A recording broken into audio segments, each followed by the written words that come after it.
Well, for the first time, Google was in our city to host a workshop teaching people how to optimize their online presence to grow their business. Google Canada has announced a course targeting the digital divide.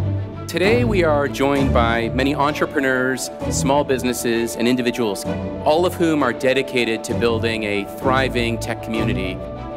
One of the reasons we decided to launch Grow with Google is because of our commitment to helping people prepare for the jobs of today and for tomorrow.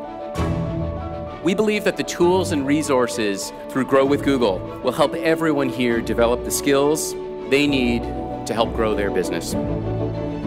So many ways today really is just the beginning. Everyone who's here today is committed to advancing digital skills. It is so important to stay up to date with digital stuff as a business owner because it's a constantly changing landscape. I know how quickly things change, and if you don't stay on top of it, what worked a month ago may not work next month. You're here because you're committed to growth and opportunity.